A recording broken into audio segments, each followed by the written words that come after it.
Hey friend, this is Soph. I've worked in supply chain for 7 years now, and here are 5 things I wish I knew before I started my career in supply chain. The first thing I wish I knew is that the pay in supply chain is good, but it's not great. Why do I say that? With my first job out of college, I was getting paid $53,000 a year as a buyer in procurement or purchasing, whatever you want to call it. And after 7 years of being in supply chain, my pay now is about $82,000 a year. Now, this is pay based on Pennsylvania. So, obviously, if you're in the Bay Area, where I am now, the pay is going to be higher. If you're in an area with lower cost of living, it's going to be lower. But either way, comparing that pay to someone who is in an engineering position or in a computer science position is not nearly as high. You're not getting paid 6 figures straight out of college. In fact, you're getting paid about half that. Another thing I wish I knew about pay is that it's not a reflection of you, the quality of your work, or the importance of your work. It is purely a market price based on the industry that you're in, which is why I'm comparing supply chain to, say, for example, software engineering. Is a software engineer's job inherently more important than mine? No, it is not.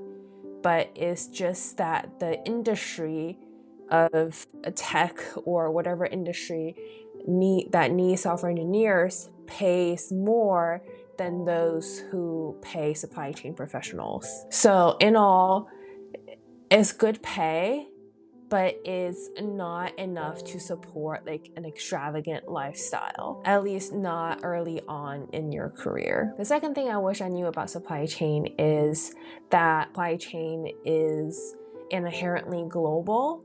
No one company's supply chain is limited to one country. And with that global perspective, it comes with pros and cons, right? Pros is that you get to travel around the world on the company's budget. You get to visit suppliers or customers or visit different plants in different areas of the world, and that's a lot of fun. The con, however, is that your job is so tied to the global dynamic and the global market. Most importantly, is very much tied to government policy and international relations. Shortly after I started my first job as a buyer, the Trump administration imposed tariffs on raw materials that we purchased from China. And I remember that period to be such a stressful period of my life because there is a lot of new policy that's coming out week after week, and there's a lot of fluctuation, and there is not a lot of clarity. And translated to my job, there is a lot to do. Two, what we are doing keeps changing. So the stress level is really high whenever there is a government policy change. The third thing I wish I knew about supply chain is that I've noticed a lot of my coworkers ended up in supply chain kind of mysteriously. They had no idea that they were going to be in supply chain when, say, they graduated college. Now that is normal, I think. But what that means is that a lot of your coworkers are very professional, they're smart, they figured it out, and they're very pleasant to work with.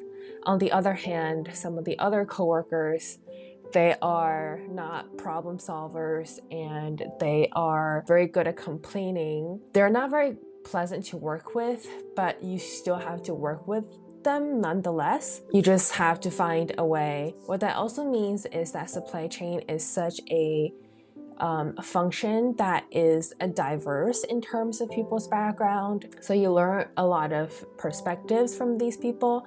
And at the same time, it also means that if you want to be in supply chain and work as a supply chain professional, you don't have to go to college for supply chain. The formal education or background is not needed.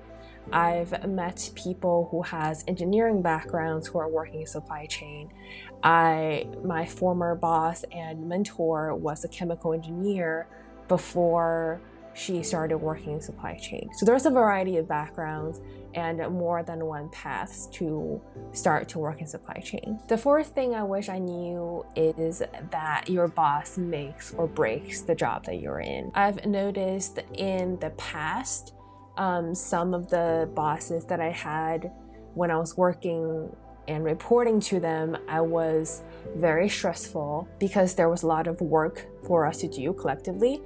But at the same time, I was learning and growing a lot. And when I work under other bosses, maybe I'm not learning as much, but the stress level is lower at the same time. What that means is that when you're looking for a job, it's more important to kind of gauge your boss. Job description is one thing. Your boss really is critical also in kind of finding the work-life balance. If you're early on in your career and you're just trying to learn and grow as much as possible, then you want to look for a boss that will constantly give you new projects and push you in front of stakeholders for presentations and stuff.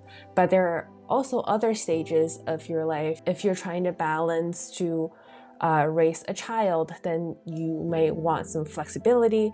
And in that instance, you want your boss to be a little bit more chill and be able to provide that flexibility to you. The fifth and last thing I wish I knew, 95% of what you learned in your undergraduate education is going to be useless. When I was going to school for supply chain and information systems at Penn State, we had a very good curriculum and it covered like planning, it covered procurement, logistics, and all of that.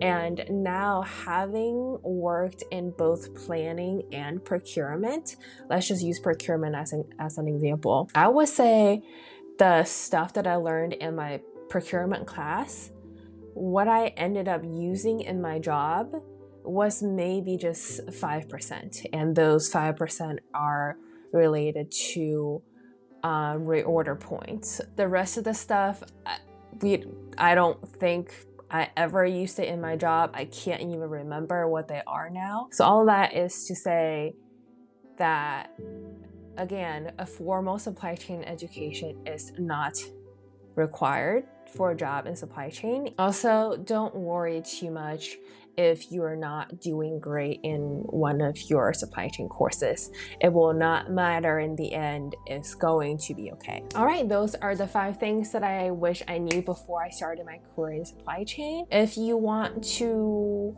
see what a day in the life of a supply chain planner looks like, I'll link the video here. And I will see you soon. Bye.